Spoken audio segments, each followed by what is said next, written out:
Greetings, dear viewers. We are glad to welcome you today to the International Roundtable, which aims to continue informing people on the current world situation and extend the topics raised on the international online conference Global Crisis. This already affects everyone. As you can see from its title, the discussion was about the crisis that humanity is facing today. The conference was organized on the platform of International Public Movement ALLATRA. It was an online simultaneous interpretation in 72 languages. Everything was done by volunteers and specialists from all over the world. At the conference, people who are not indifferent to our future, to the future of the whole humanity, revealed the truth about what awaits us within the development of artificial intelligence in the existing consumer format of society.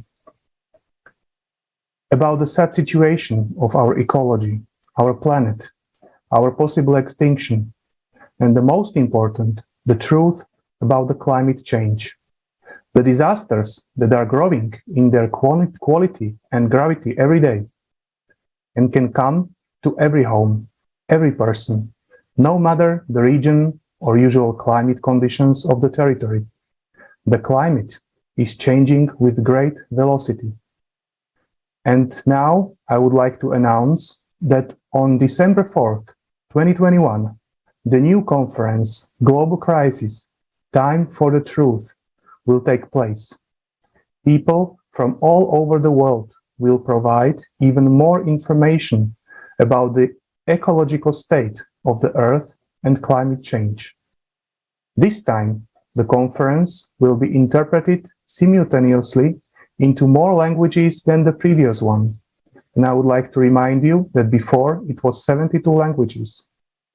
Thanks to everyone who makes this possible and continues sharing this information and expressing their impressions on the conference.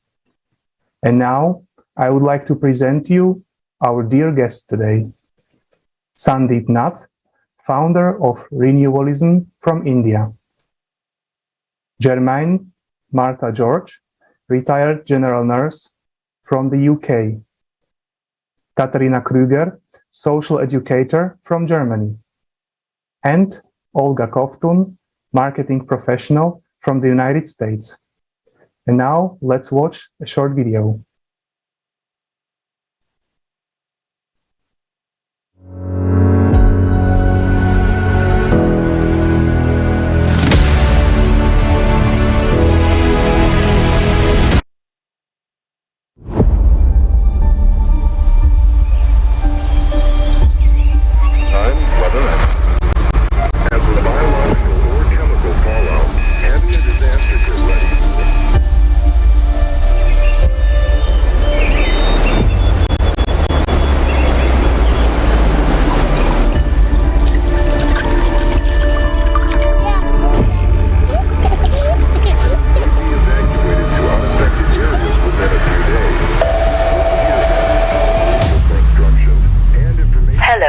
You are fired.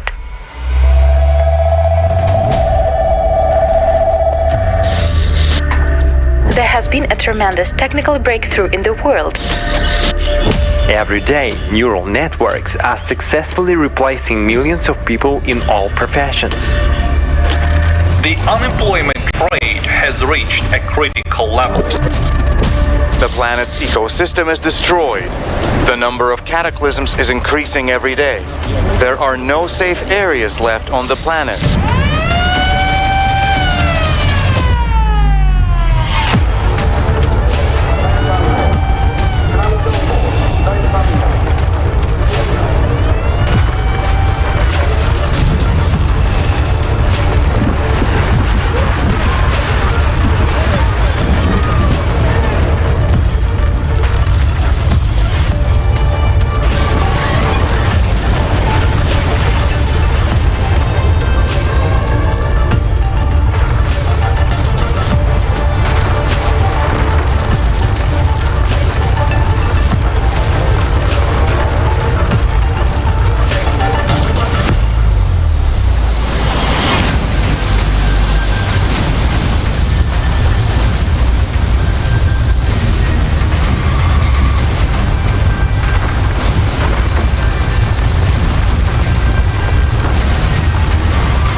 already happening.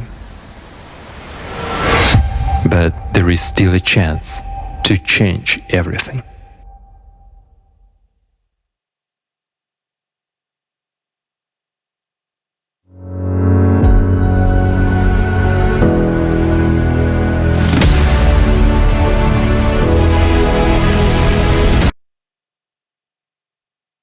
Watching the latest news in the media and social networks, we see that artificial intelligence has now penetrated all spheres of our life. Many people still doubt the fact that this technology will change their lives completely in a very short period of time. During the conference, experts and specialists from various fields outlined these threats and also highlighted important measures we need to take so that the implementation of this technology doesn't negatively affect us, as we all could benefit from it. So my first question is for Mr. Sandeep. Could you please share your impressions on the conference? What did you like the most? And in your opinion, how important is it to raise awareness and continue to discuss the topics that were raised during the conference? Incredible. This was an incredible conference, and it was a start to something that has to have continuity every day of the year for everybody's life. Because this is something that, as your video rightly points out, it's happening in front of us. And the best thing is, which made me smile again now when I saw it, is that there is a chance to change. And how do we bring about that change? Let's talk about artificial intelligence, since you brought that up. It's about how we are.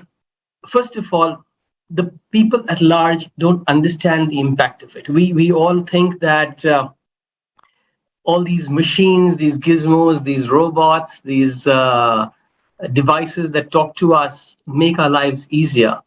But what's actually happening is that they are getting into our space, getting into our minds, our lives, and understanding who we are. So much so that they are in a position to replace us with the amount of knowledge that they acquire about us. Now, this is what was talked about, and it's incredible that I may forget what I had for breakfast 5 years ago, but that machine will not forget. And you and I, each one of us watching this, have to understand the gravity of it. That if this technology, this intelligence goes out of hand, out of the right kind of intentions and consciousness, it can do stuff without realizing what it's doing. It's just like an alarm clock. It goes off because you've programmed it at a particular time. It doesn't know that that time is 3 in the morning and it's not the time you want to be woken up. If you've forgotten to switch it off, it's going to wake you up. It's going to ring, and it's going to do it as efficiently as you would have desired it to do when you wanted the alarm for a 3 a.m. flight. But when you don't have the flight, you don't want the alarm, and it's going to go off anyway. Now, an alarm is a simple thing to understand. We all use it, but it's an intelligence. It's a very simple intelligence in your mobile phone. Now, imagine more complex not just phones, more complex instruments, more complex machinery, which remembers exactly that kind of stuff. And it knows that kind of stuff, not about the time, but about you. What can it do to manipulate your records? What can it do to change your access to various things? What can it do? I'm not trying to scare anybody here. This is already happening. And this is what this roundtable addressed in a very big way. And I'd like to get deeper into the ramifications of what artificial intelligence is about and where we're competing with natural intelligence, and who's going to win in this game. So I'll come back to you guys on that one. Thank you for opening this with me. Thank you very much. And you are really right. So artificial intelligence really penetrates our life. So we need to be really cautious and think in depth about possible advantages and disadvantages it might bring with us. It really depends on us how it will be, whether we will serve AI or AI will make our life easier. So thank you very much for your answer. And now I would like to ask Martha, could you also please share your impressions about the conference? And in particular, how important do you think it is not to be silent about the issues that were discussed during the conference?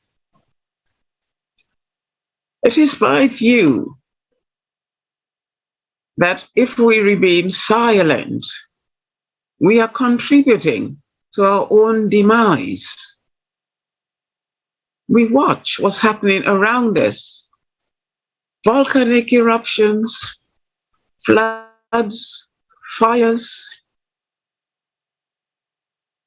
and yet we choose to remain silent because we think it's not going to happen to us. We watch the world in crisis, the world in chaos at the moment.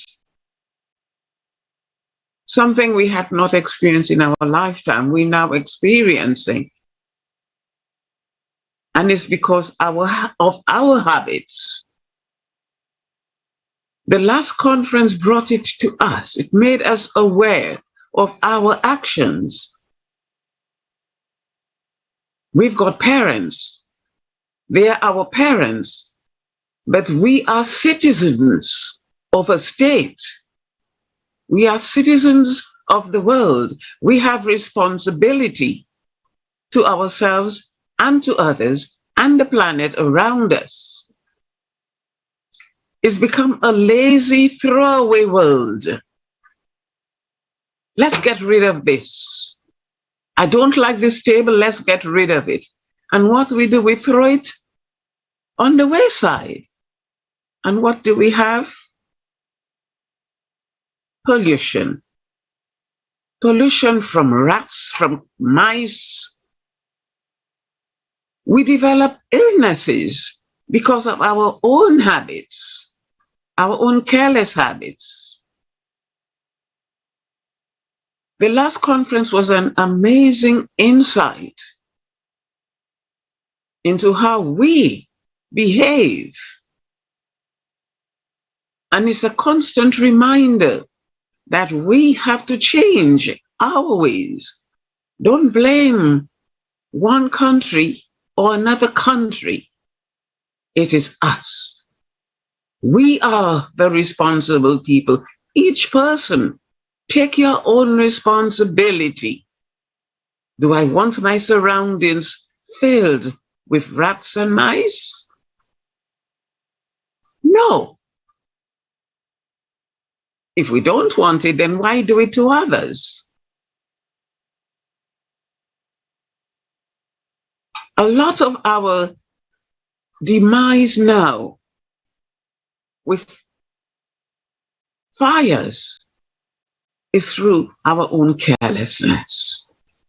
They are natural disasters, but they are also man-made disasters.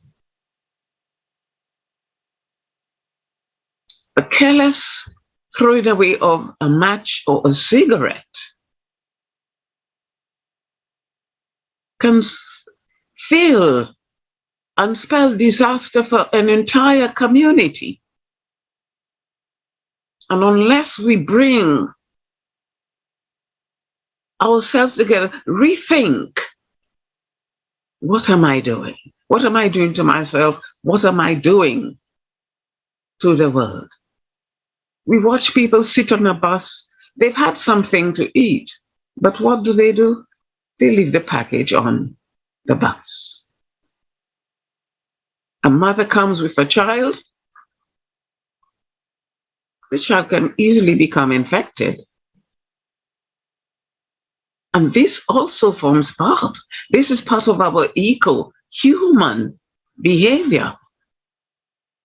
We spread disease, we spread germs, And we wonder why. With this pandemic, we throw away our masks on the side of the road. And what else do we expect?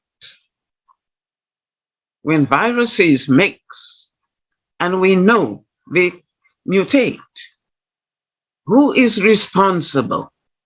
We are. No one else, but we are. And we've got to take responsibility for our actions. There's a time we leave our parents. We won't be tied to the apron strings forever. We become parents ourselves. So what do we teach our young people? We have nothing to teach if we have nothing to practice. And it is with great pleasure that I listen to all the talks on the environment issue, because everyone is responsible and everyone is affected by our action. The environment is ours. We are the caretakers, and we have to be responsible. During this lockdown, I've seen so many wildflowers, and they're all shouting, Landsmower is on lockdown. Weed Killer is on lockdown. Yippee! I can breathe.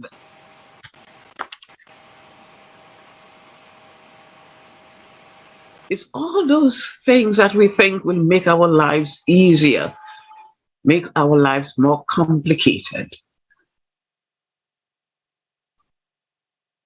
And we have to rethink, continue with our talks on the ecosystem. It affects everyone. Thank you. Thank you so much, Martha, for your feedback, for your words, for your understandings, for your feelings that you've shared with us just now, because you're so right talking about the responsibility that each of us should take, and also about this fact that many people really think that these things that are already happening to other people, that it won't happen to them. But we should understand that those people who are just now experiencing all these climate changes, ecological crisis, and so on and so forth, they also, some time ago, they thought that they would never face it, that this would never happen to them. So you never know when this or that crisis will affect you. And as you said, that it's true that it affects everyone, and everyone is responsible for it. Thank you very much, Martha. And I would like to pass the word to Ekaterina. What is your impression? What would be your feedback about the conference? What you liked the most, or what impressed you the most?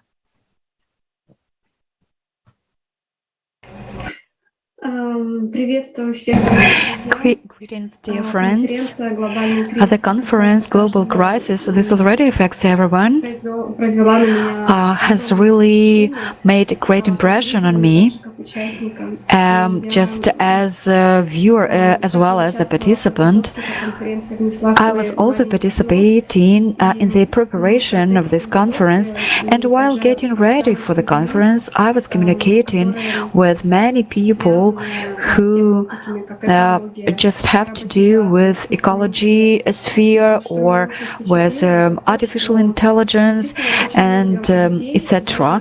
And what really impressed me was that indeed a lot of people even do not suspect that how much developed AI is already today.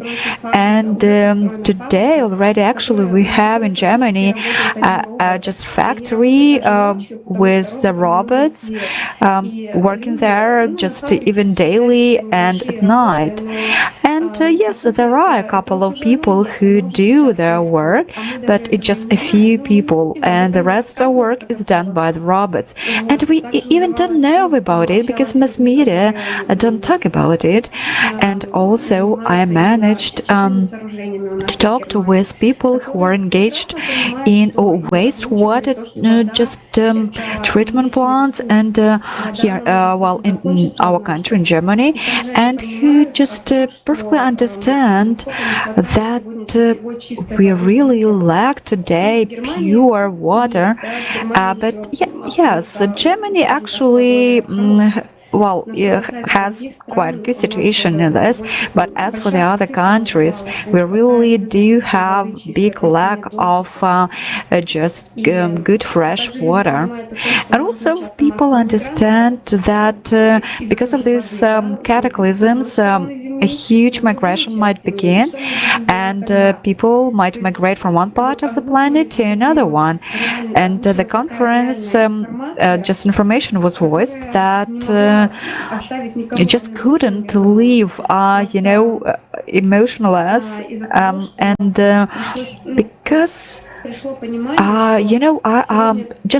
I realized that today everything depends on each and every one of us.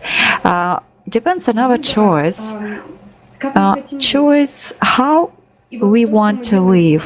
And what we are doing right now, it really influences our future. That is why I would like to express great gratitude to all the participants, to all the speakers and technical support team, and to everyone who was helping to make the conference get ready. And because the conference was interpreted into 72 languages, and also some people might perceive that this conference voiced horrible information, but on the one hand, right? But on the other hand, as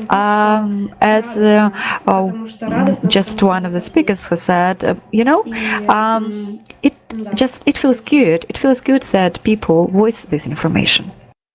Mm-hmm. Thank you very much, Katerina, for this honest answer. And it is indeed the truth that many people don't actually tend to put their attention into what's going around us until we personally get affected.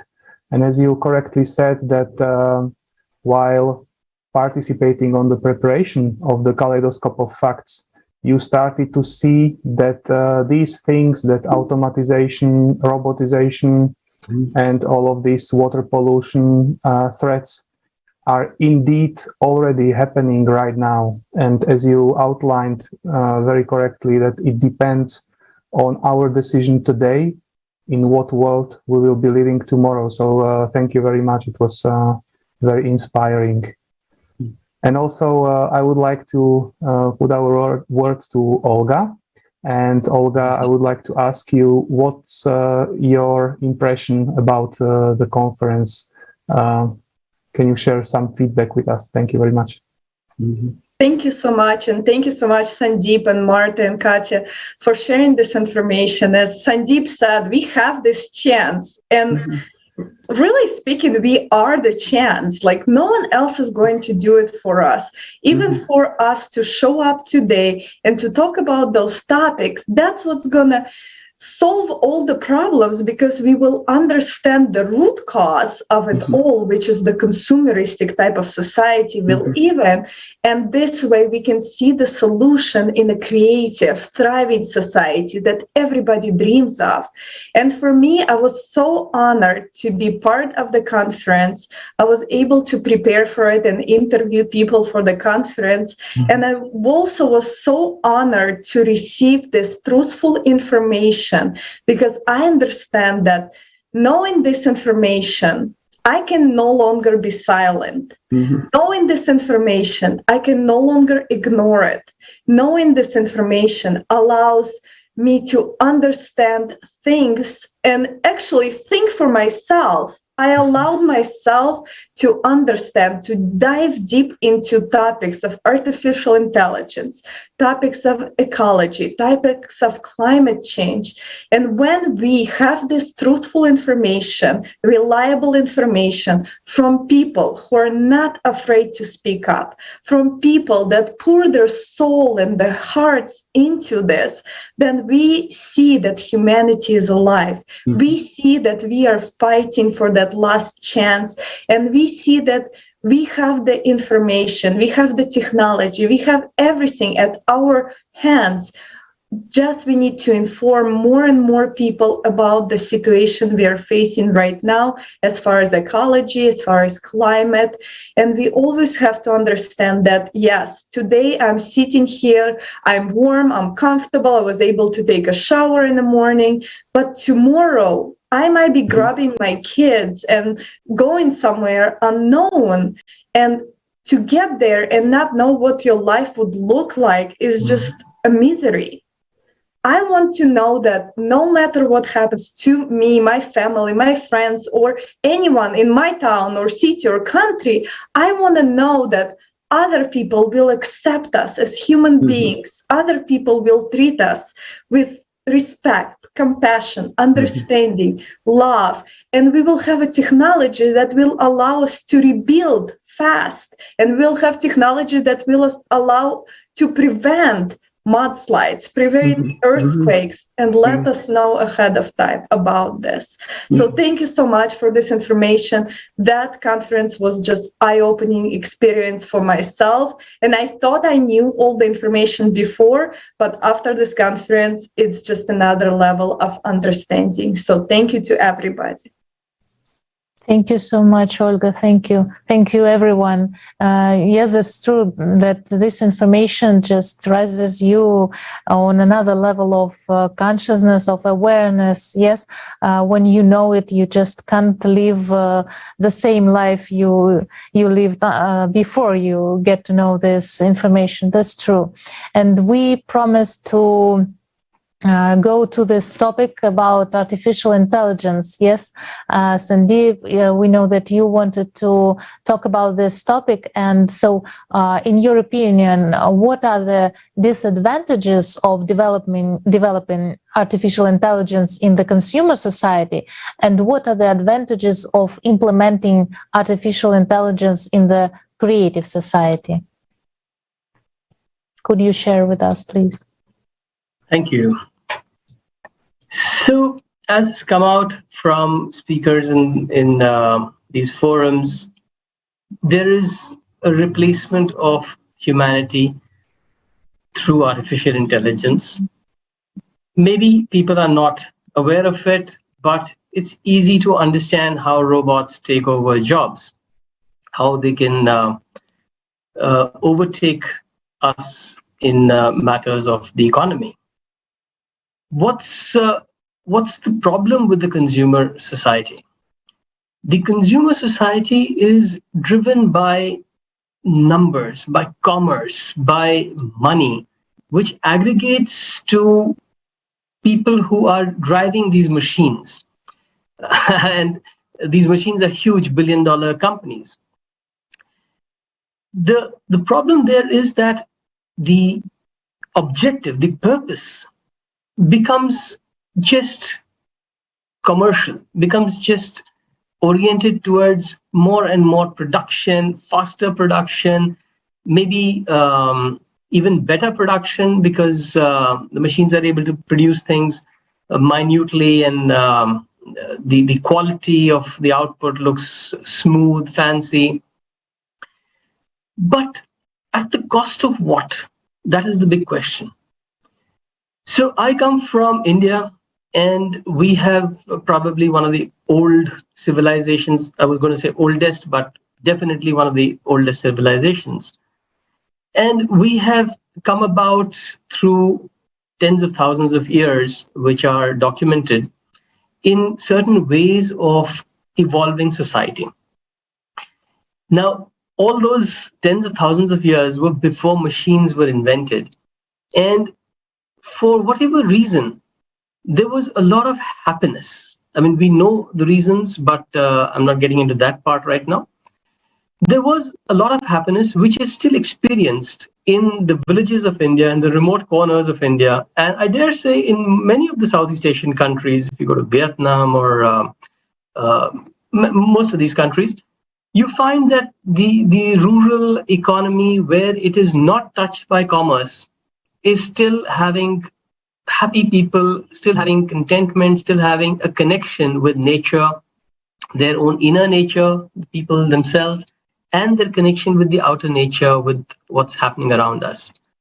Whereas as we move to the cities, even in these countries and in most part of the developed world, we have a lot more of the concrete jungles, which takes us away from the outer nature. And we have a lot of distractions, a lot of electronics, a lot of phones and gadgetry, which takes us away from our inner nature. We are not able to focus on anything inner. We are always distracted by something outer. And all of this is a consequence of commercialization. We've got to get information moving. We've got to get people responding in inhuman times, literally inhuman, because our response systems have been designed to respond to maybe one attack of an elephant outside our caves once a week. Now that elephant outside the cave has been replaced by a phone call. And when the phone rings, it triggers the same things that an elephant does inside us. And this phone rings every 20 minutes.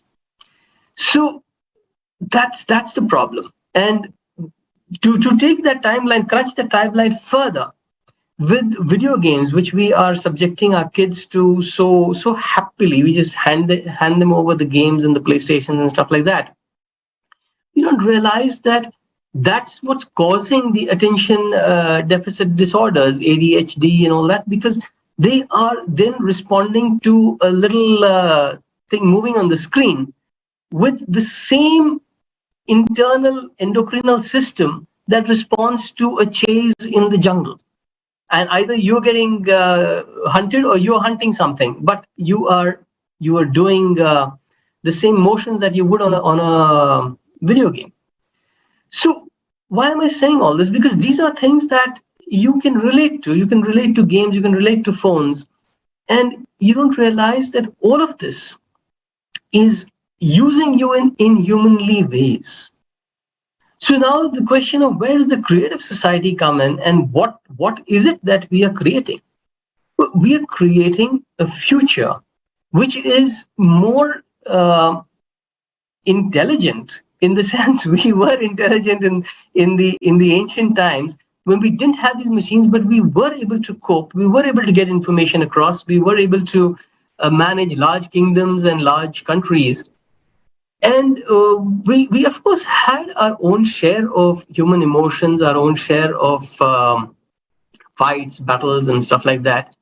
But if we look at pulling out the better parts of that and integrating it with the better parts of governance, with the better parts of how a trust-based society can be laid, the 8 pillars, the 8 foundations of the creative society, then we've got the makings of a kind of humanity which would be able to sustain without self-annihilating itself. You see, technology is the biggest invention of the last century. So say everybody who's using it. And I don't disagree with that. It is a big invention. But it's a little bit like Frankenstein's monster. It's kind of becoming bigger than it was intended to be, because it is now thinking for us. As I said in the opening remarks, if the machines know everything about you and start doing the thinking for you, then you are obsolete. So that's the second significant aspect of what artificial intelligence is doing. It is, one, replacing us in our jobs, in our ability to live life as we have been programmed to over the last 300-400 years since the Industrial Revolution, because we've become an industrial society. So we've learned to stop depending on entrepreneurship, depending on farming, depending on trading, depending on the trades that used to be sustaining humanity before industry came in.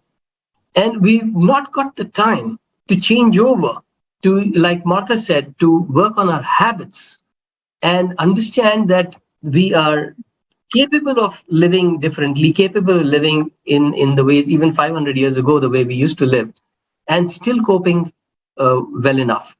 Because this technology and us have kind of come in competition with each other. And now it's become a silly kind of game where we've got to get better than the machine. And we cannot get better than the machine because we are driven by emotions and machines are not driven by emotions. So if something is going to pose an impediment to us, it's going to be the emotion of fear or anger or pride or shame, which is going to sabotage us and not the machine. And therefore, the machines are going to win. So how are we going to get out of that? Maybe we'll come back to that some other time in this discussion. But I'd just like to end with the thought that it's not just about the jobs that are going away. It's about the natural intelligence that is going away. And that could be seriously problematic unless we learn creative ways of bringing it back. Thank you. Thank you very much, Sandeep. This was really an interesting, very interesting information. What I recall is that in the consumer format of society, what I like the phrase, we are either hunting or get hunted. So this is really the format of consumer society brings us to competition instead of cooperation. And the technology, as you said, is getting bigger and bigger, may become an instrument with help of which we will get under, let's say, more control, and people will start to be obsolete in the world. So this creates really high risks. Whereas in creative society, where human life is on the first place, AI will be as an instrument that will serve people, that will make people's life, that will make our life easier. So thank you very much for your very, very interesting words. And now I'd like to pass the word to Martha. Martha, you've got an extensive experience as a nurse. Could you share your view on the impact of the ecology on humans' health and the quality of our life? I agree very much that ecology, the present ecology, has an impact on our lives. And I firmly believe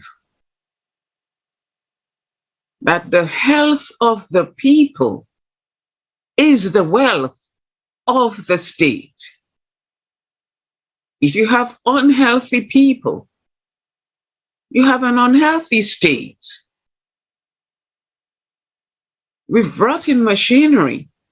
Some machinery is needed, but when machinery begins to replace people, there's no human contact.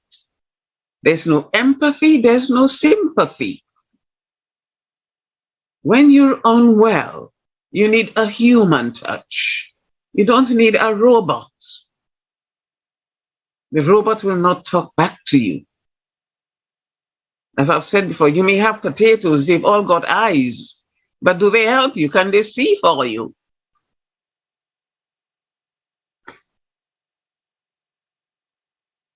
You've got corn, they've got ears, but can they hear you? You've got a bunch of bananas, they've got hands, but can they help you? So you have to look at your life, which is so precious, because it doesn't matter how long you live, you will be dead for longer. So you have to take care of that precious life and always remember You've got a breath, but that breath is on loan. It's on loan to you. And you must make good use of it. Good use of it by becoming the creative people. People who are interested in each other. People who want to listen. People want to help each other. Not that selfish consumerism way of thinking and behaving. I've got £1 billion, so I don't care about the common man. The common man is equally important. We all don't need a lawyer every day. We don't need a doctor every day. But who do we need most? We need our dustmen, our binmen, people who clean around us. Without them, our health is a sorry state. When we begin to replace them by robots and artificial intelligence, to whom shall we go? The robot is about its own business. It's programmed to do something at a particular time and off it goes. But you could say to your dustman, I'm not feeling well today. Can you call somebody? Can you do that to the robot? No. We have to think first. People matter. And if we as people fail ourselves and fail others, we fail the entire ecosystem. Because we will have the floods, we will have the fires, we will have the pandemics. Because we have become careless about ourselves. Thanks.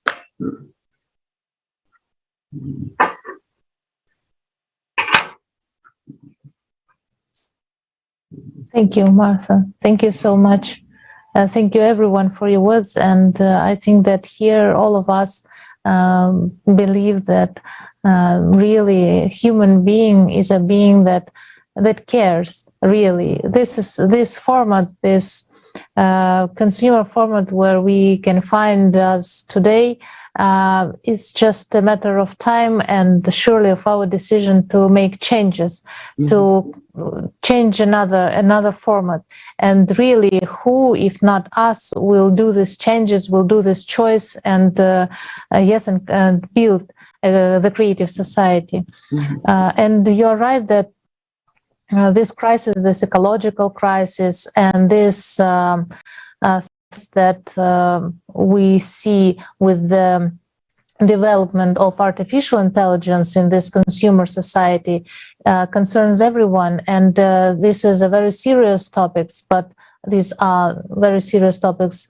But also the most serious today for every person is the topic of climate change. Yes, because we can change lots of things today. We can be more more responsible as for the use of artificial intelligence. We can be more responsible with our consumerism, with this, with polluting, or better, let's say that not polluting our earth. Yes, but there are some things that are happening that we can't change still. This climate changes, this climate disasters, and so on. So what can we do in this situation? We can remember that, remind to each other and remember that we are human beings, and that it is natural for us to help to each other, to prevent such things, or to help when we are finding ourselves in these situations.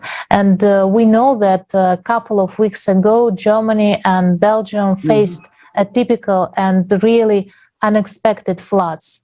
So I would like to ask Katerina, could you please share in more detail what happened and how did people cope with the situation?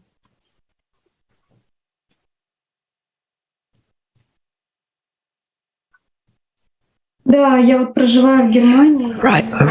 I live in Germany, And in fact, the catastrophe just occurred about an hour away from the place where I live. And I just watched a lot of people's activity on Facebook who were writing that people were not warned. They did not get any help. So there were not responsible people. So people did not know who they should address. There were no structures or organizations who should be responsible for that. So, I believe that Germany is one of the best developed countries, European countries. But nonetheless, people were not warned.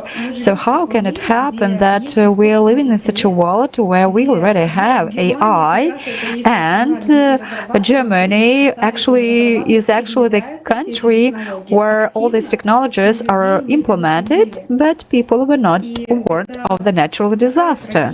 And it was really such a tragedy because poor people, they left their dear ones. They lost their homes, and people are just they were left on their own. Actually, they were sick and they were left on their own. They did not have any access to help because that flood it just swept away the houses. You can even it's hard to imagine such a disaster, such a large-scale disaster, because as long as I've been living in Germany, it was really large-scale flood, and at some point, the government reacted and help was delivered. But in most cases, what really happens? It's just the help from volunteers. So people just volunteers come to these places and help people just get away the trash and give them help. So, and I know that reports that when AI, could be used, for example, to discover what is underwater and all this, plastic things and all other chemicals, they just come into the rivers, and then from the rivers they come to the seas, and the situation. So you see that it is really ecologically very dangerous, and that is why I just realized that in today's format of society, in this consumer format of society, where the highest value is money and not a person's life, so none of the countries, even so-called developed ones, would not cope with the natural disasters, and people can just rely only on the help from common people. And we could use artificial intelligence, and I realized that we can help people if we build the creative society, only just under such conditions where human life is at the first place. And in the creative society, we would first of all think how to save people and how to warn people of the coming disasters. And today, it's many people just are careless about that, unfortunately. Thank you, Katerina. Your example is very illustrative, and we can see that really this is the example of a person who never thought that it would happen so close. Yes, so this is what we were talking about. You can predict that it will come to you with the flood or with some earthquake and so on, because today the things are changing. Yes, and what we've never seen in one place, it appears, and in other places also. So we can see this climate change just with our own eyes, lots of us. And after this story which shared with us Katerina, I think it is high time for us to also watch a short video where people who happen to witness climatic changes in their regions, people who share their experience of facing these unexpected situations. So let's watch the video.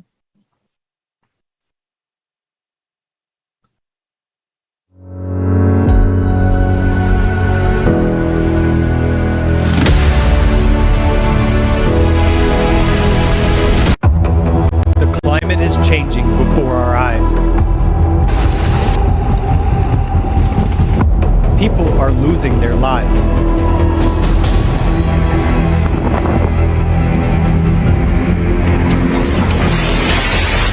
Each of us can be left homeless at any moment.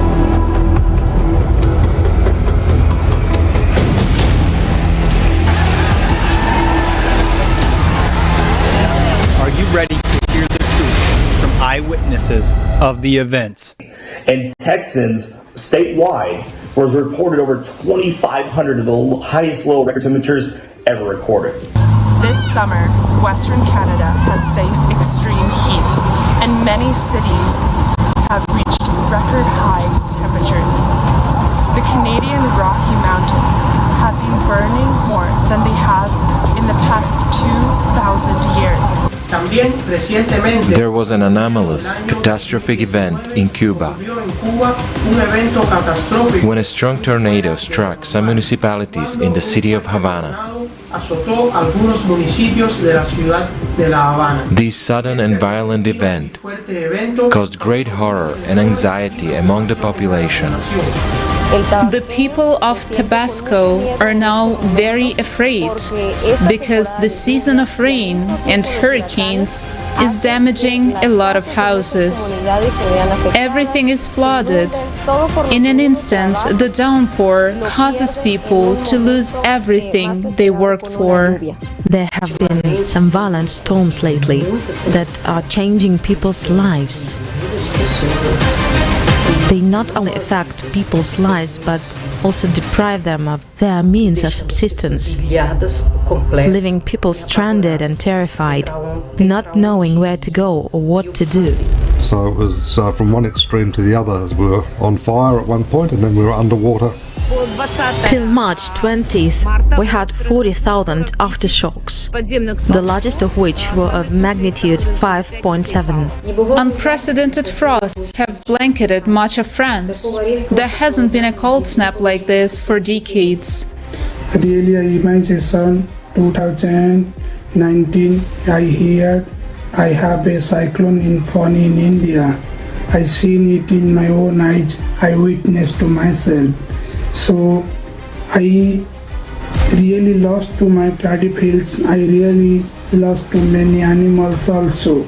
And I hear many people destroyed their home and they are also homeless. Several flooding occurs every 4 to 5 years and covered 60% of the land mass. The condition of vulnerable people during natural disaster is just unthinkable and undesirable. It's always difficult to describe how miserable their life was. People are worried because they actually don't know what to expect or what to hope for.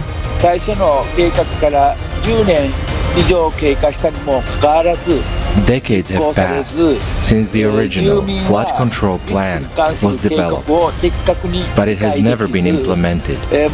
People are still in danger.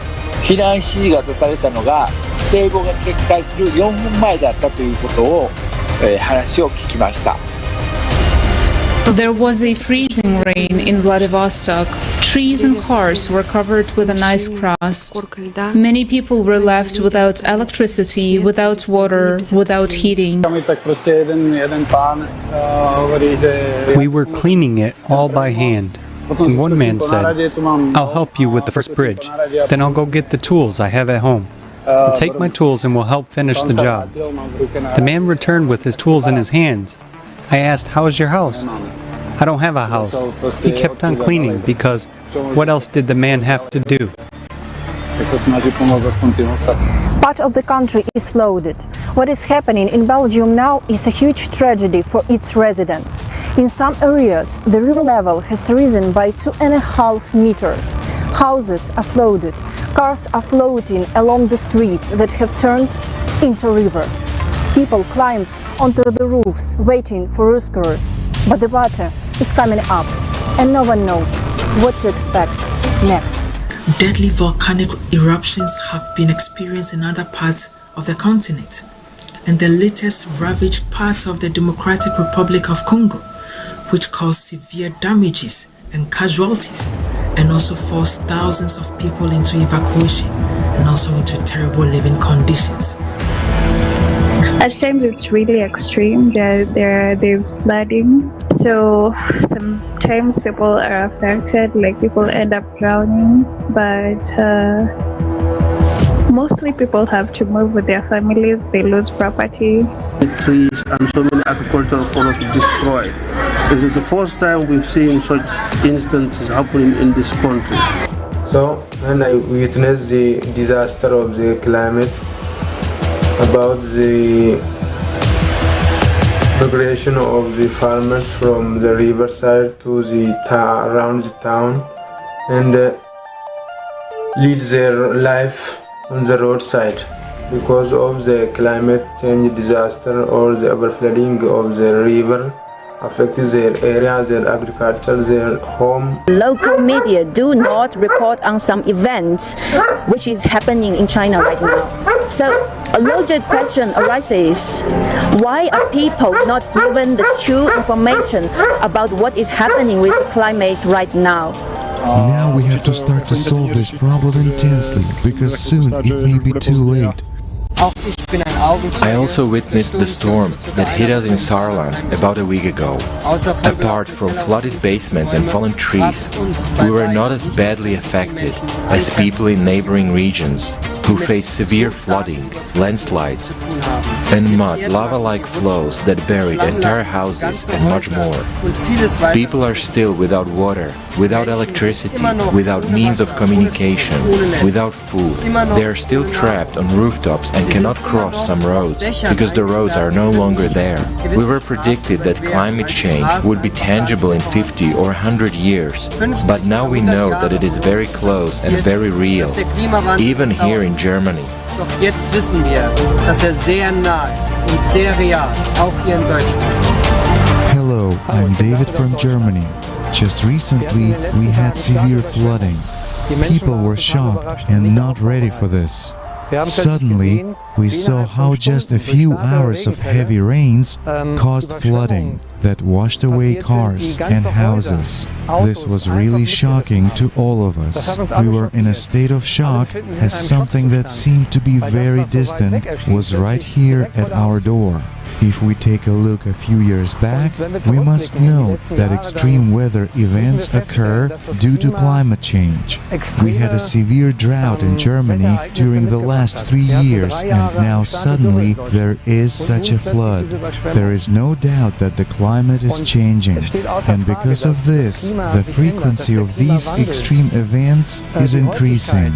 Even such an industrialized country as Germany was not, in my opinion, properly prepared and proved to be quite vulnerable and susceptible to such events. People were not warned and were not evacuated in advance. Obviously, the disaster management service did not work. If we take a look at the climate situation in the world, we see that new record-breaking droughts, flooding, and forest fires occur everywhere.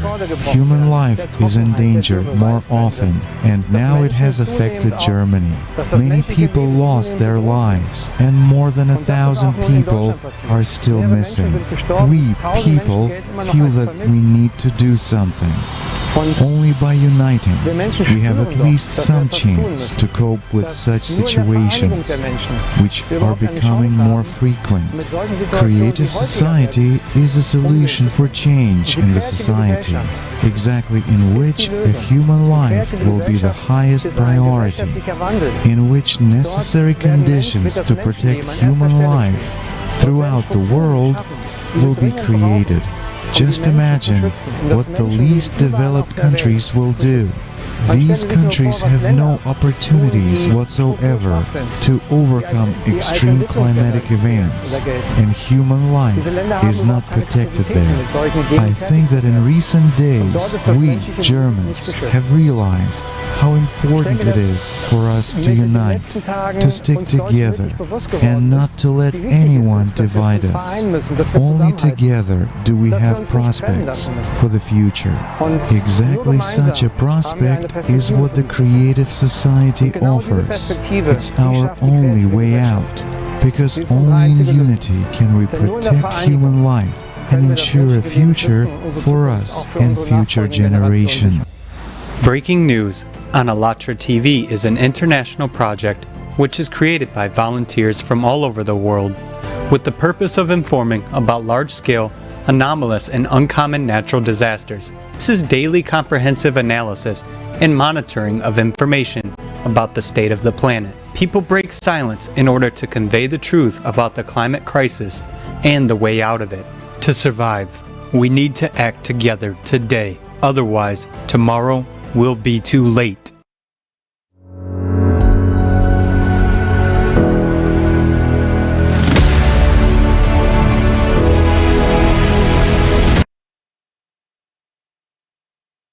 As we could see in this short video report, people were not ready to face such rapid climatic changes in their regions. Nobody warned them, so they had to cope with the situation on their own. We understand that in the consumer format of society, humans would be the last thing to think about during such events. People cannot really rely on different organizations and neither on governments. They are left one-on-one with their problems. As in the current state of our society, nobody is protected. So really, we need to unite all our efforts, scientific, technological, and of course humane, to save the most precious thing we have, and this is our life and the lives of our children. And now, in the conference, we saw information about the harsh reality which climate refugees are facing today, which unfortunately is not presented in the media. Knowing all that and bearing in mind that it can happen to everyone in any corner of Earth, I would like to ask Olga, you as a mother, could you please share your opinion about what you think of it? Yes, thank you so much. So we know that we all strive to be happy, but can we really be happy after watching what we have just watched? We watched people lose their life, people lose their houses, people lose their everything that they worked for all their life because the consumeristic society is built on money. But you just saw that money would have not solved any of the mudslides, floods, volcanoes. You can't throw enough money at the hurricane for it to stop. So it is very pathetic to see that our society is built on something that is an illusion. It is not built on the value of human life. And that's where we need to be. We need to really value us as human beings and not as money or wallets. We are not wallets. We are human beings. We have so much potential inside of us, the creative power. We are here to be happy. We are here to thrive. We are here to make friendships, and we are here not to just die at some type of problem that we cannot solve. We can solve any problem if we unite. And also, as a mother of 2 children, I understand that the climatic events are happening very fast. And I know just last week in United States, we had a hurricane that came to the Louisiana area. And it came second time. Last time it was 10 years ago with more devastation than it was 10 years ago. So what if I was living in that area? Or what if a hurricane reached the state of Michigan? What would I do? I don't have a plan. And as someone said in a video, I don't even know who to call for help. I don't know, what do I do? Do I climb up on the roof? Do I get my passport? Will my passport even matter if I have to migrate to another country or I have to leave the space? We are not prepared. We are thinking it's never going to happen to us. We don't even consider that that could be our future. But in reality, me as a mother, I always understand that no one is going to take responsibility for my actions. I have to be the one to do it. And I have to be the one to really step up and understand the information and really know that we have the ability to change the format of society from the consumer into the creative, and only we can do it. I can do it. As a mother of 2 kids, I can be here today instead of playing with my child, because I know I want to have a future for my children. I want to make sure that this information doesn't just reach us here on a call, but it also reaches the whole world. And also, I have been on Twitter today. I will tell you this story.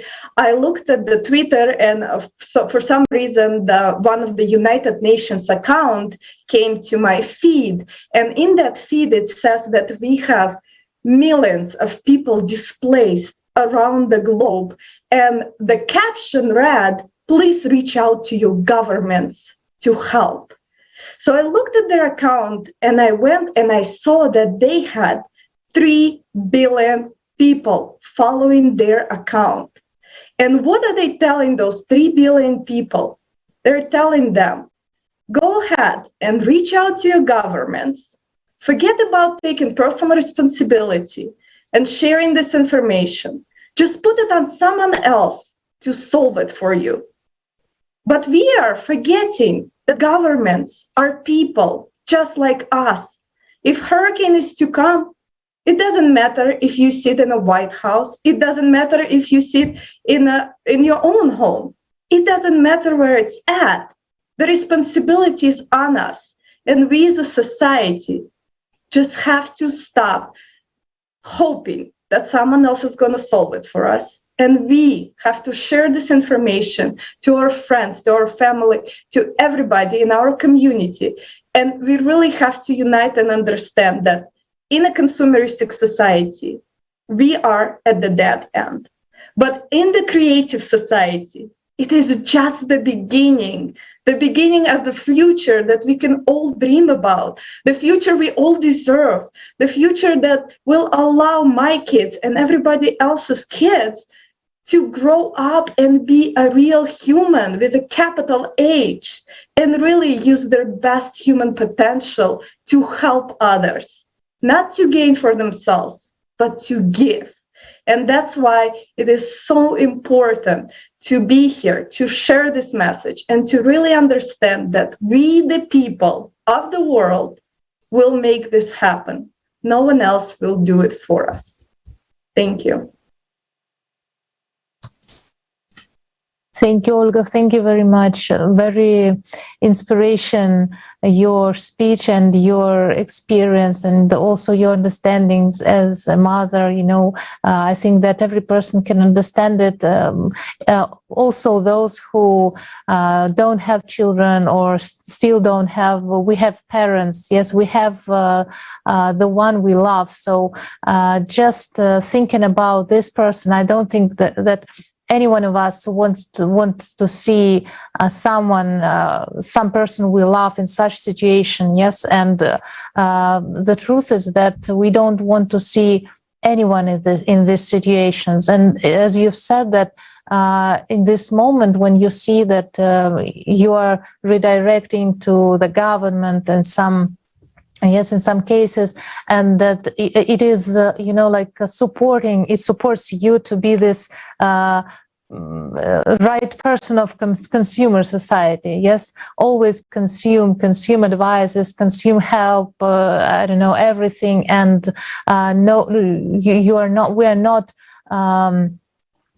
shown how to act, how to be this responsible persons. Yes, and also the thing that is very, ridiculous even, is that in these times of this almost technological revolution, or we can just say, yes, that it develops so fast, we still see these cases when people, the situations when people were not told what is going on. So this artificial intelligence, it can know everything about us. It can make also advices, can talk to us and so on. But it can't prevent what is happening. It can't tell us that soon will happen something and we should take measures, and not soon, but just to give us enough time to save our lives. So I would like to ask one more time about this topic of artificial intelligence,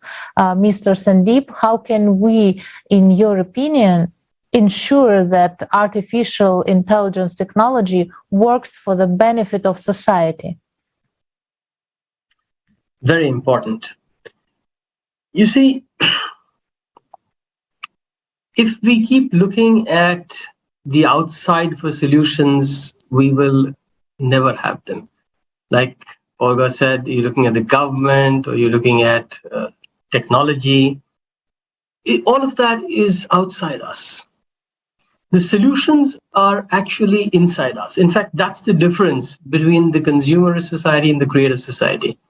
The consumerist society is reacting. We are given impulses like rats, and we have responses. We're shown an advertisement, we buy a product. But a creative society is creative. So you see, the fundamental difference between a reactive and a creative is what we are aiming to do. And driving artificial intelligence or any technology with a creative mindset requires plugging into our consciousness. It requires plugging into what drives us energetically. And to connect with that is step one. Because of all these outer distractions, we've lost the inner connection. And we have started on a journey where we are thinking that the ultimate achievement would be to clone ourselves. No, the ultimate achievement would not be to clone ourselves. We don't need us again. We need something that would work for us, which would enable us. And that enablement will come only when we apply our conscious mind into understanding what it is that is creative. So, for example, if we are to look at disaster management, it's not about sending up satellites over there and getting information and gigabytes of stuff per millisecond. That's not what's important. What's important is about knowing that there are shifts that are happening in the earth, and each one of us is responsible for those shifts. It is our habits that are starting those shifts. And what is it that we can do? Like one of our panelists said about leaving the wrapper in the bus or throwing it out of the bus window. Now, those are the little actions that add up to our creating this entire mess, whether it's environmental or it's ecological or it's on the climate crisis. And we're thinking that technology is going to solve that. No, technology is not going to pick up that wrapper. And even if it does pick up that wrapper, that is not going to solve the problem of the wrapper reaching there. The wrapper reaching there is our problem. And each one of us has to understand the interconnectedness of this entire process and take ownership, take responsibility, and create. Because if we don't do that, then we are agreeing to be reactive and subject ourselves to whatever the consequences of the big data and the technology, what it can subject us to. We've seen that in Hollywood movies where the robots take over the world. And it's not science fiction anymore. We are almost there. Or if that is not the end that we go to, then we are subjecting ourselves to lowering our potential and operating as automatons, which is a crime, of basic human life, basic human values, basic human dignity, because we are capable of a lot more, and we are not using it. Like they say, common sense is the least common sense. And this is what common sense is about. It is about, do we realize what it is that we are doing by way of our interconnectedness, both within ourselves and with others, with the planet. So if we bring our school curriculum, if we bring our social curriculum, if we bring our educational and societal conditioning to looking inwards, to checking what is it that we are doing, what are our habits, that is the substrate from which we can start creating the right technology. Before that, we are creating technology that is just going on the wrong path. I mean, if we're just starting out, we are going on this path, where we're going to find creative solutions on this path. So we kind of have to relook at where the technology starts and make it start from where our own conscious habits start, in a manner that is going to cascade into something that is not detrimental. So let's face it, we are people, the governments are people. Somebody said that earlier also, and it is for us to change systems that have stopped working.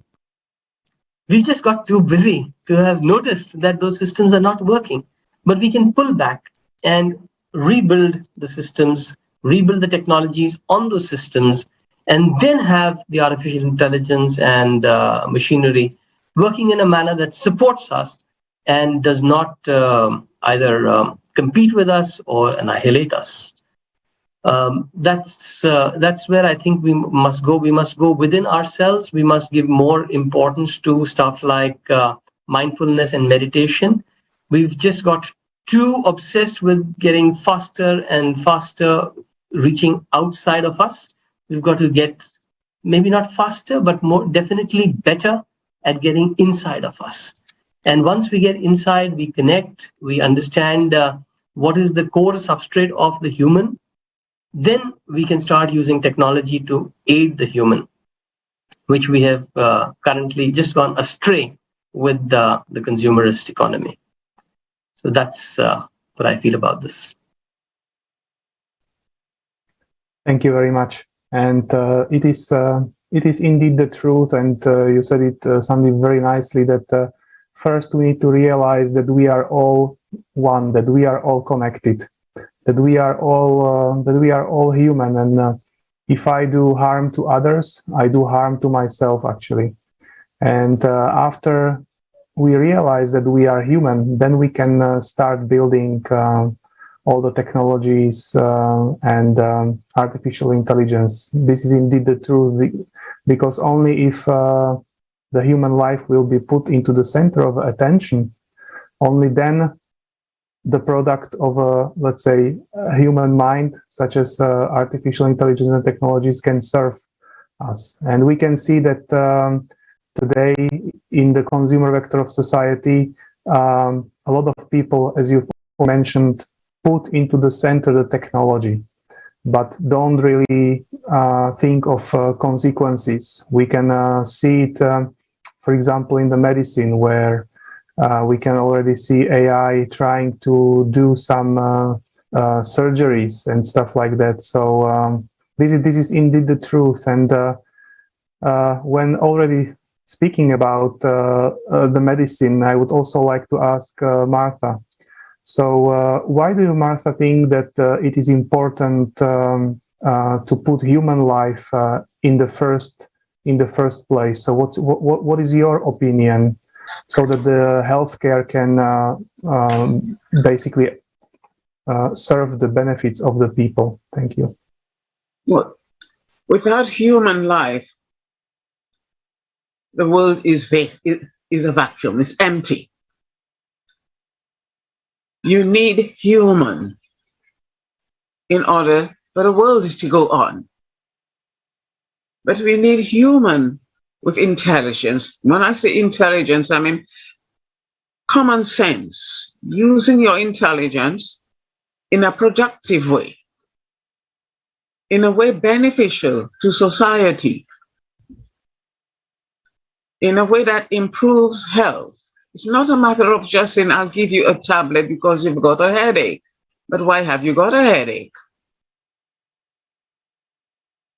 what are we treating? You need to know, understand people. Preventative medicine is the key. Not just, I think the health service have become so prone to just handing a tablet and think it's the end of the matter. But are you preventing illness? Or are you encouraging something else? Humans, without human, we don't have an earth. It's vacuum. It can't run just on animals. We need a human. Even if you've got the artificial intelligence, you still need a human being. And if that human being hasn't got good health, how can he protect you? It's not the government. Who's the government? We are. We make decisions. We elect people.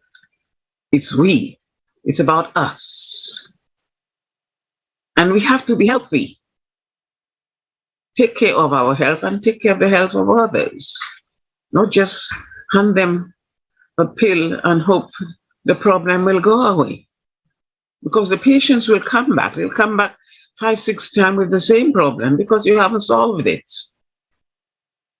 From my experience, I know someone will come with a bad toe and they say, my toe hurts, but have you found out the reason? There are several reasons why the toe hurts. There can be a foreign body. There could be a bit of inflammation. And most times, people with appendicitis, they get a pain in their toe. So if the patient says, I've got a bad toe, and you just look at the toe and, oh, I've done an x-ray and there's nothing, so I'm gone. You haven't even examined the abdomen. Yes. Lots of illnesses produce them, yes, they present themselves in not the way we expect them to. Somebody come with pain in the shoulder and you go, oh, I'll give you a rub. But have you found out, have you had a meal today? Because if the person hasn't had a meal, gas trapped under the diaphragm will cause pain in the shoulder. So you need to question, you need to find out, not just hand portions. And that has become, I think people have become so busy that you just simply hand things and you find a nation of ill people. And you try to find out, well, you know, how can I heal them? But we don't look at the person as a whole. We look at just that tiny speck. But in healthcare, you have to look at people as a whole, not just a fraction of that person. Because we need each other. The world needs people, not just robots, but we need human in order to have a productive world. And we need people who care about each other, people who care about the environment. Because if you have an environment that's polluted, you will get ill people. Even in the health service, if you use certain solutions, if you pour it down the drain, what's going to happen? What you pour down the drain is going to seep into the drinking water. And a lot of people just don't think, why am I ill? I'm ill because somebody else has been careless. I've just drank polluted water. Yes, it comes through the tap and we think it's sterile. But if your water is recycled and yes.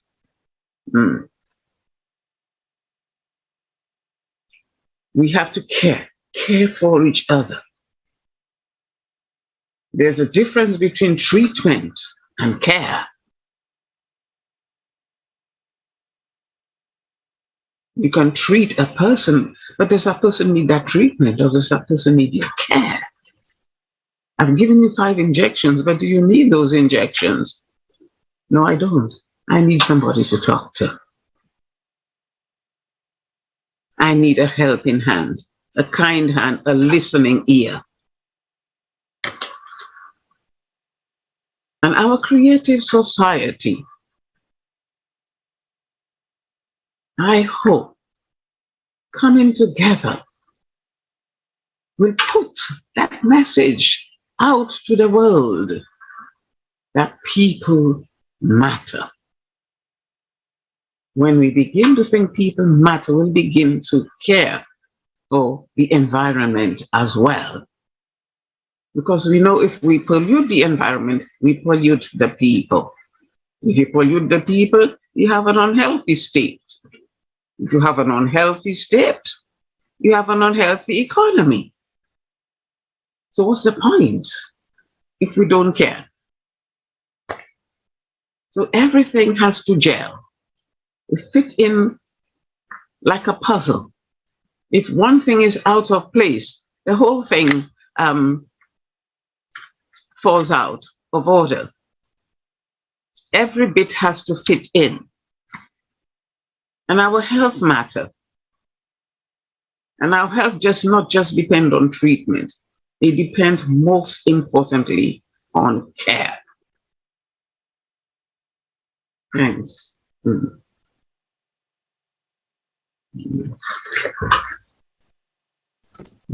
Thank you very much. Thank you, Martha, for all your words that are really coming from your beautiful heart. Thank you for sharing it with us, because it is important for us to listen to this call for the whole humanity to care, to take care of our lives, to take care of our actions, to be responsible, to be united. It is really the thing that we almost lost in this modern society. Yes, but we can change it, because we every day we see that people are really good, that people are beautiful creatures, and that we understand, we can understand everything.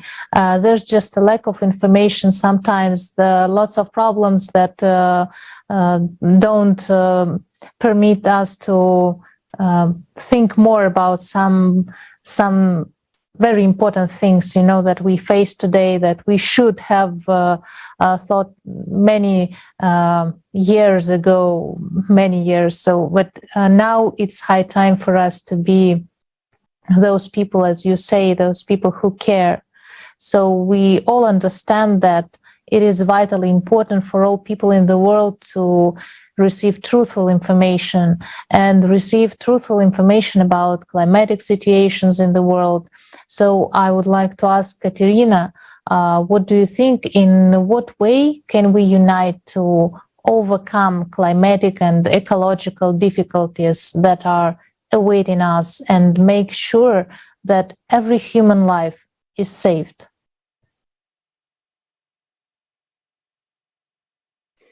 The answer to this question is actually just obvious, because as Martha has said, it's so important that everything depends, on your inner qualities. It is so important that a person would fulfill his potential, but we should create the conditions for such development, and we should create conditions to be ready for the impending cataclysms. And such conditions can be made just by building the creative society. And if we people understand that it is vitally important, so this is the creative society is exactly the basis, the foundation for all the people on earth, all the representatives of different countries on our globe. Just we would get together, and thanks to such a technology as the internet, internet, it is possible to get together, and it is really already happening. This informative wave, just what you've got to do is just to join this informative wave of the creative society. We all already have 8 foundations of the creative society, and with, for example, such a highest value as human life. And of course, if we realize this value, then we will be if we get it united, we'll be able to cope with any threats. And even it doesn't matter just how much money you have, but the most important point is that you should make this choice. And as Martha has said, she was voicing just from the bottom of her heart, right, what she's feeling.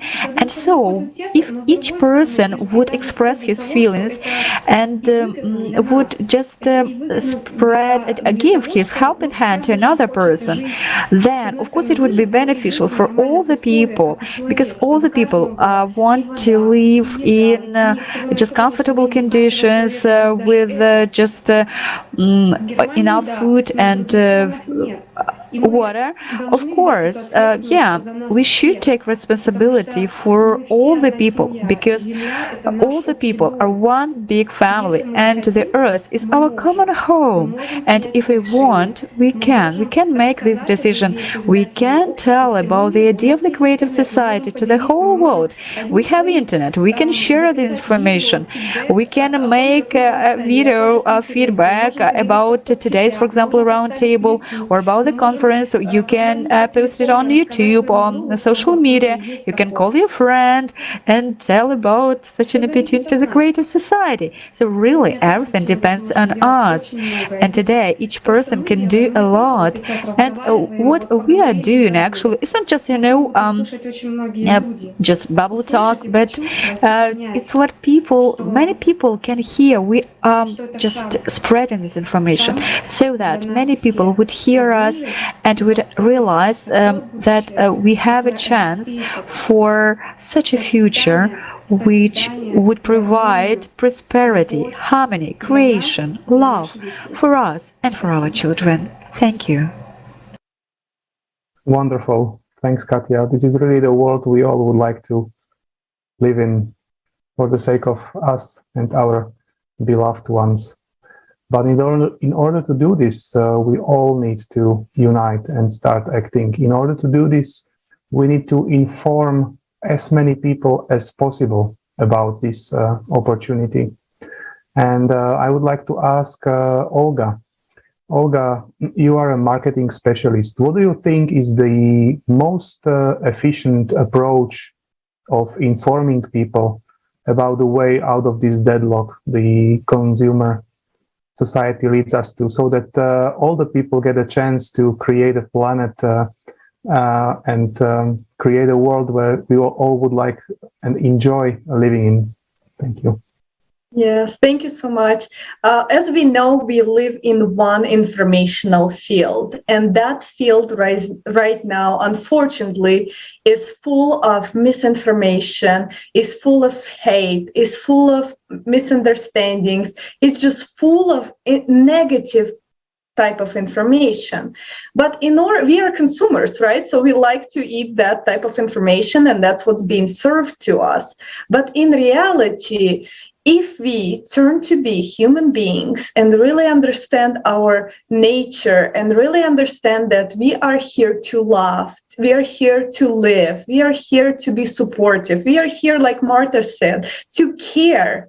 If we understand this, then let's request different type of information. Let's no longer pay our attention, which is the biggest resource we have, to what is not serving us, to what is dragging us down, to the consumeristic hole that we have been in for 6,000 years. Now it's the time to climb out of that consumeristic hole and really request different type of information. And not just request, but we have the power to share. We have social media platforms. We have TikTok, we have Facebook, we have Twitter, we have our own emails. All we can do is start sharing this information and start finding people that are been searching for it. And once we find people who are alive and ready to build a creative society, then our informational field will change. And all we're going to hear is about creative society. And probably we will have a couple jokes about consumer society and how we allowed ourselves to be living in that. But other than that, we will be living in a world which is filled with laughter, happiness, understanding, respect towards each other, all of this. So I do challenge our viewers today is to watch the conference, Global Crisis. This already affects everyone. Now, if you think that you are not part of the consumer society, and the second I tell you that this conference is 11 hours long, just observe your thoughts. Did they just tell you it's too long? Did they just tell you you don't have time for this? Did your thoughts just tell you not to watch it because it is 11 hours long? That's what makes us a consumerist. Even the thoughts we receive about the information that is life-saving for us, we don't watch. So my challenge to you is watch the conference. And thank you for technology. You can watch it at the double speed. But watch the conference, share it, put your comment on it.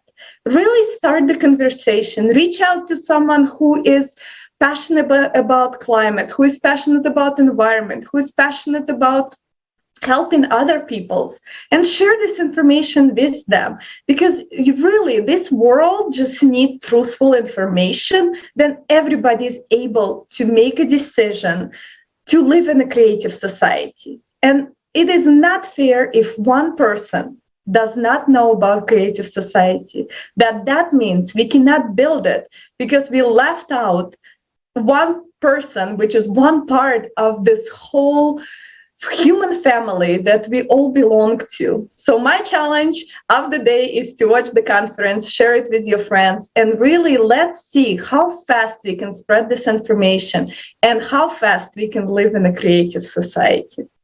Thank you.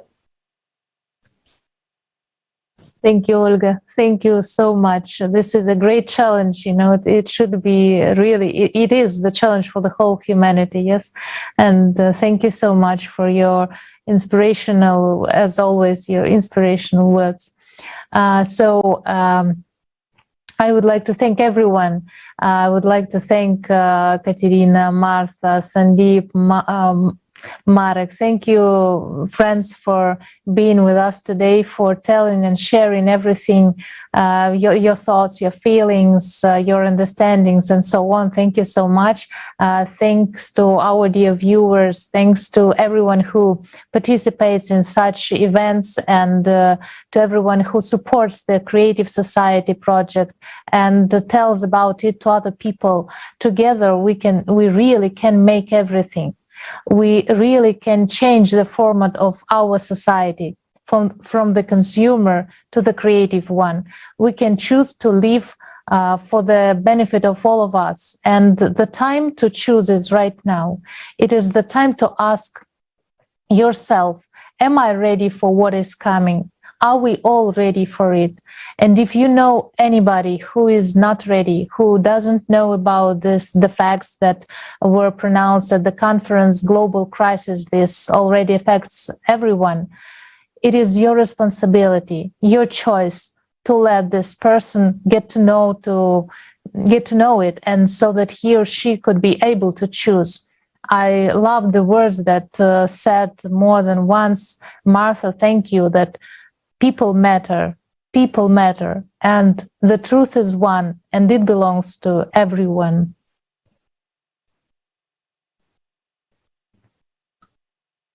Global Crisis, Time for the Truth. The new online international conference that's already being prepared by people from all over the world will take place on December 4th, 2021. With simultaneously interpretation, this time into more than 72 languages.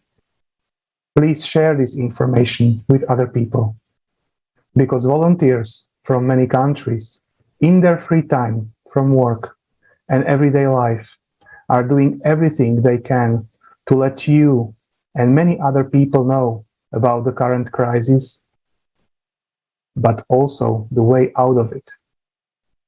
So, since you know it, sharing this with others is already your contribution to construction of the creative society. Please join Creative Society Project. Write us your ideas, your questions, and let's act together. The following short video will show you how to do it. Thank you, everyone. See you at the next roundtables.